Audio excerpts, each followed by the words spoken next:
अजितदादांचा अपघात नव्हे घातपात, रोहित पवारांची शंका. आता छगन भुजबळ म्हणाले, पुरावे असतील तर वेगवेगळे तपास यंत्रणा काम करत आहेत.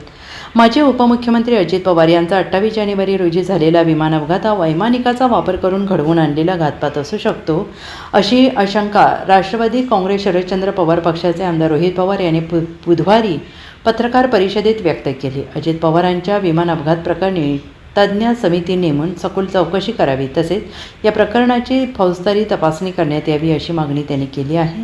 तसेच अपघातग्रस्त विमान चालवणाऱ्या VSR व्हेंचर्स कंपनीच्या मालकांशी नागरी उड्डाण मंत्र्यांचे आणि त्यांच्या पक्षाचे मैत्रीपूर्ण संबंध असल्याचं निष्पक्ष चौकशी होण्याबाबत रोहित पवार यांनी शंका उपस्थित केली. आता रोहित पवारांनी उपस्थित केलेल्या शंकेवर राज्याचे अन्न आणि नागरी पुरवठा मंत्री आणि राष्ट्रवादी अजित पवार गटाचे ज्येष्ठ नेते छगन भुजबळ यांनी आपली प्रतिक्रिया व्यक्त केली आहे. मंत्री छगन भुजबळ यांनी म्हटले की कोणीही कितीही शंका निर्माण केल्या तरी माझे म्हणणे एवढेच आहे की ज्यांच्याकडे शंका पुरावे असतील तर वेगवेगळ्या तपास यंत्रणा काम करत आहेत. उपमुख्यमंत्री यांना भेटून सुनेत्राताई यांनी मुख्यमंत्र्यांना भेटून CBIच्या चौकशीची मागणी केलेली आहे. त्यावर मुख्यमंत्र्यांनी गृहमंत्री अमित शाह यांना सांगतो की तुम्ही पण चौकशी करा.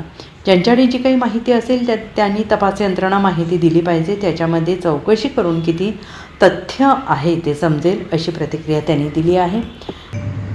शंका आहे, शंका कुणीही कितीही शंका निर्माण करू शकतो, काही शंका निर्माण होते. माझं म्हणणं तर एवढंच आहे, ज्यांच्याकडे शंका असतील हे पुरावे असतील तर आता त्याच्यामध्ये जे आहेत वेगवेगळ्या या संस्था काम करत आहेत, तपास यंत्रणा काम करत आहेत, DGCA काम करत आहेत, पोलीस काम करत आहेत. सन्मान्य उपमुख्यमंत्री सुनेत्राताई त्या दिवशी मुख्यमंत्र्यांना भेटल्या आणि त्यांनी सांगितलं तेव्हा CBIची इन्क्वायरी झाली पाहिजे.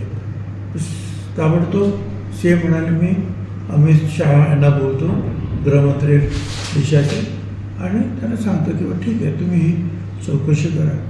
आणि मग या तपास यंत्रणांकडे ज्यांच्याकडे जी जी काही माहिती असेल ती त्यांनी त्या तपास यंत्रणांना दिली पाहिजे आणि मग त्याच्यामध्ये ते चौकशी करून किती तथ्य त्याच्यामध्ये आहे ते समजेल. Bureau report SPN Marathi, Mumbai.